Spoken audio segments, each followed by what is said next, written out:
ജിലാനി തങ്ങളത്തെ ഒരു കുട്ടി പഠിച്ചിരുന്നു. ആ കുട്ടി മണ്ടനാണ്. മണ്ടൻ തന്നെ അങ്ങനത്തെ ഒരു മണ്ടല്ലാന്ന് കിതാബ് കാണും. ഒന്നും പറഞ്ഞാൽ മനസ്സിലാവും. ജിലാനി തങ്ങളെ 13 ക്ലാസ്സാണ് ഒരു ദിവസം നടത്തുന്നത്. 13 ക്ലാസ് ജിലാനി തങ്ങൾ. അതിൻ്റെ ഇടയിൽ സമൂഹത്തിൽ മുഴുവൻ പ്രശ്നങ്ങൾക്കും പരിഹാരത്തിന് ഓറന്നെയുള്ളത് 13 ക്ലാസ്. അപ്പൊ ആ കുട്ടിയുടെ പേര് ഉബയ്യ് എന്ന കിതാബിൽ കാണും. താദഫി ഇമാമു ഖലായിദിൽ ഈ ചരിത്രം ഉദ്ധരിച്ചിട്ടുണ്ട്. എന്നിട്ട് ആ കുട്ടി മണ്ടന. അതുകൊണ്ട് തന്നെ കുട്ടിയാൾക്ക് കൂട്ടുകാരായി, ഞങ്ങളെ ഭാഷയിൽ പറഞ്ഞ ശരീക്കന്മാരായി ആരുമില്ല.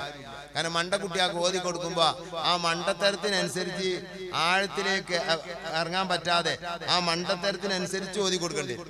സാധാരണ ഉസ്താദ്മാർ ക്ലാസ് എടുക്കല് ഇവർക്കൊക്കെ ക്ലാസ് എടുക്കേണ്ടത് എന്താന്ന് വെച്ചാല് അമിത ബുദ്ധി, മിതബുദ്ധി, മന്ദബുദ്ധി, ഇങ്ങനെ 3 ബുദ്ധിയാണുള്ളത്. അതിൽ അമിത ബുദ്ധിയുള്ള ആൾക്ക് ക്ലാസ് എടുത്താൽ ബാക്കിയുള്ള കുട്ടികളൊക്കെ അവിടെ കിടന്ന് ഇങ്ങനെ ഓത്ത് നോക്കി ഇരിക്കണ്ടേ. എന്താ ഈ പറയണത്, ഇതിന്റെ പരിഭാഷ പിന്നെ പറയിക്കാരെന്നുള്ള കാത്തിരിക്കേണ്ടി വരും.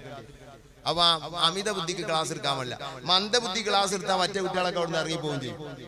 എന്ത് ക്ലാസ് ആണ് ഇത്? എന്നാ ക്ലാസ് എടുക്കേണ്ടത് മിതബുദ്ധിക്കാണ്. എന്നാ അമിത ബുദ്ധിക്ക് കുറച്ചൊക്കെ ക്ഷമ കിട്ടിയാൽ അതിലിരിക്കും.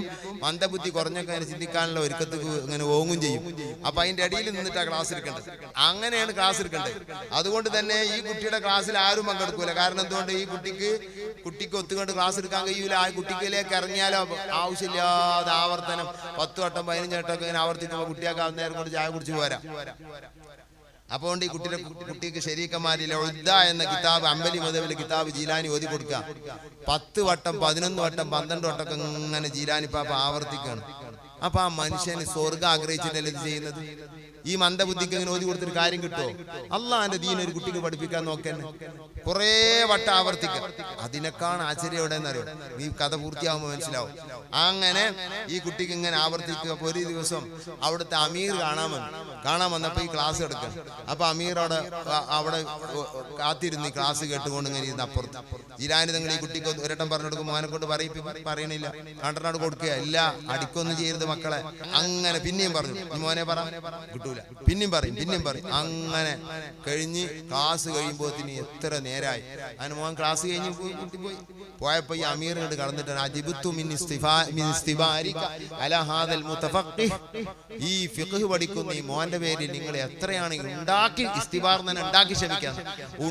ക്ഷമിക്കും നിങ്ങൾ. വല്ലാത്ത ക്ഷമ തന്നെ നിങ്ങൾക്ക് എന്ന് പറഞ്ഞു. ഉടനെ തന്നെ സയ്യിദി അബ്ദുൽ ഖാദിർ ജീലാനി നമ്മൾ നെട്ടുന്നൊരു മറുപടിയാണ് പറഞ്ഞത്. മാ ബഖിയ മിൻ ഇസ്തിബാരി ലഹു ഇല്ലാ 5 അയ്യാം ഔ 6 അയ്യാം. എന്റെ മോന് ഉബയ്യിന് വേണ്ടി ഞാൻ 5 ദിവസമല്ലേ ക്ഷമിക്കേണ്ടി വരൂ, അതിനപ്പുറം ക്ഷമിക്കേണ്ടി വരില്ല.